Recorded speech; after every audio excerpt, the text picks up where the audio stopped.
নমস্কার বন্ধুরা, আমার চ্যানেলে সবাইকে স্বাগতম। আজ আমি একটা নতুন রেসিপি নিয়ে হাজির হলাম, করলার কোরমা রেসিপি।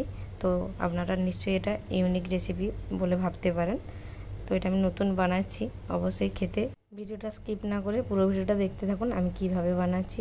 তো প্রথমেই দেখুন আমি যেসব উপকরণগুলো নিয়ে নিয়েছি। এখানে 3টে আমি করলা নিয়ে নিয়েছি।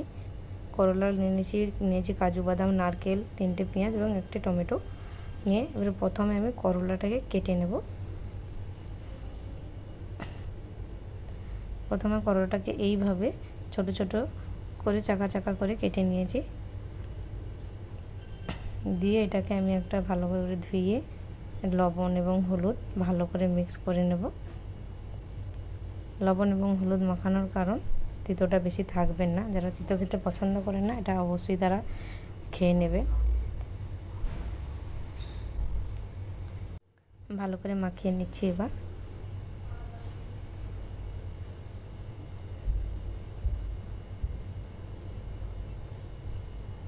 এরপর আমি ঢাকনা দিয়ে রেখে দেব 10 মিনিটের জন্য। তারপর আমি একে একে পেঁয়াজ এবং টমেটো কেটে নেব।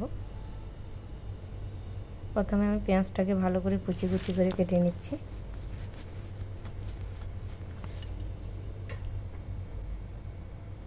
দিয়ে এইভাবে আমি হাত দিয়ে ভালো করে দলে নিচ্ছি, কারণ লম্বা লম্বা করে পেঁয়াজ কাটা আছে, তো এটা ছেড়ে যায় যেভাবে, সেই জন্য। তারপর আমি টমেটোটাকে ভালো করে কেটে এইভাবে চাকা চাকা করে কেটে নিয়েছি। এবার আমি চলে আসবো মিক্সার গ্রাইন্ডারে, দিয়ে দিচ্ছি কাজু বাদাম আর দেব নারকেল। অবশ্যই তো আপনার কোরমা মানে নারকেল তো অবশ্যই দরকার হবে, তো আপনারা দেবেন। দিয়ে আমি এরপর এটাকে আরও কিছু আমি মশলা অ্যাড করব।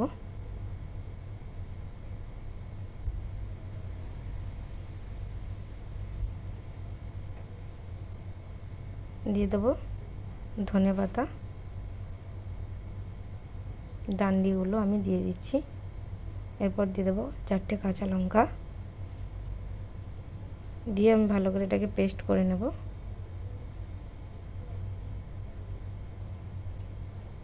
আবারও আমি শুকনোটাকে পেস্ট করে নিয়েছি, তারপর আমি একটু জল দিয়ে পেস্ট করে নিয়েছি। তারপর আমি চলে এলাম তাওয়াতে, তেল দিয়ে দিয়েছি তাওয়াতে। তাওয়াটা আমার গরম হয়ে গেছে। এরপর আমি করলাগুলো একে একে ভালো করে ফ্রাই করে নেব।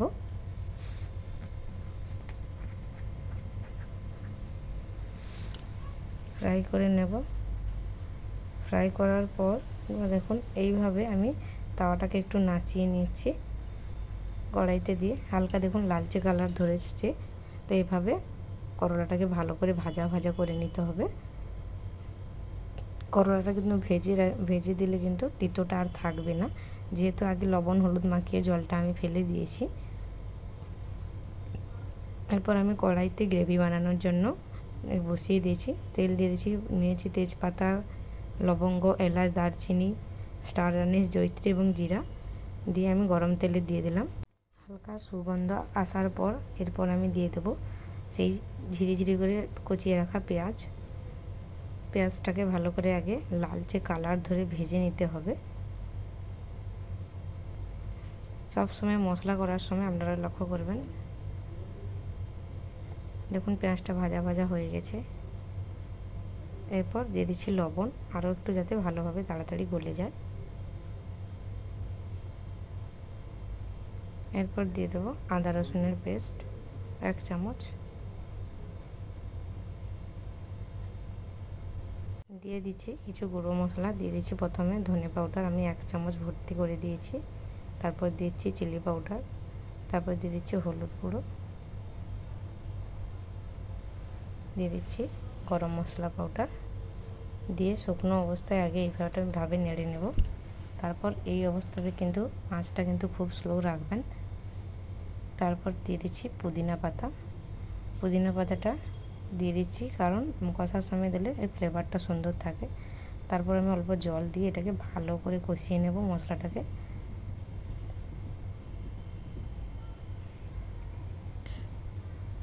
তারপর দিয়ে দিচ্ছি ধনে পাতাটা দেওয়ার পর আমি দিয়ে দেবো কুচি করে রাখা টমেটো, একদম পাতলা পাতলা করে যেটা আমি কুচি করে রেখেছিলাম ওইটা আমি দিয়ে দিচ্ছি।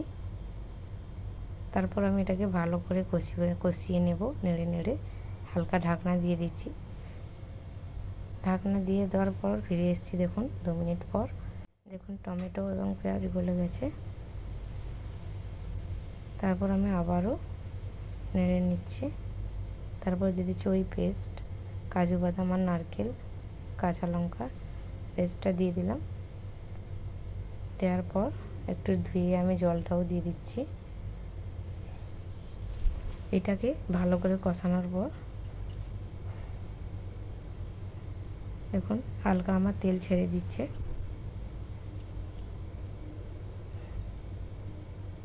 এরপর আমি করলাগুলো দিয়ে দিচ্ছি, হালকা যে ভাজা হয়ে গেছিলো। তো এটা দিয়ে ভালো করে মিক্স করে নেব। মিক্স করার পরে আমি অল্প জল দিয়ে দিলাম। এটা কিন্তু গ্রেভি গ্রেভি থাকবে, খুব বেশি পাতলা হবে না। এটা গ্রেভি দিয়েই খেতে ভালো লাগবে। আপনারা ভাত রুটি পরোটার সঙ্গে অবশ্যই সার্ভ করতে পারেন। তারপর আমি ঢাকনা দিয়ে দিচ্ছি, গ্যাসটাকে একটু স্লো করে। দেখুন এইভাবে আমার ফুটছে। এখন খানিকটা আমার এখন রেডি হয়ে এসছে। আর আমি 2 মিনিট মতো এইভাবে এটাকে খানিকক্ষণ আমি এটাকে ফুটিয়ে নেব ভালো করে। দেখুন এইভাবে দেখতে কিন্তু লোভনীয় লাগছে। আপনারা অবশ্যই এটা শেয়ার করবেন। তারপর দেখুন আমার হয়ে গেছে। এরপর আমি উপর থেকে পরিমাণ মতো লবণটা দিয়ে দিচ্ছি। দিয়ে দিলাম উপর থেকে ধনেপাতা কুচি, দিয়ে আবারও আমি এটাকে ভালো করে নাড়তে থাকবো, মিক্স করে নিচ্ছি। দেখুন লোভনীয়, কতটা লোভনীয় হয়েছে, দেখতে সুন্দরও হয়েছে। তো এরপর এটা আমি একটা স্ট্যান্ডিং টাইমের জন্য আমি রেখে দেবো। আমার চ্যানেলে যদি কেউ নতুন হয়ে থাকো অবশ্যই বন্ধুরা লাইক, শেয়ার, কমেন্ট এবং সাবস্ক্রাইব করে পাশে থাকবেন।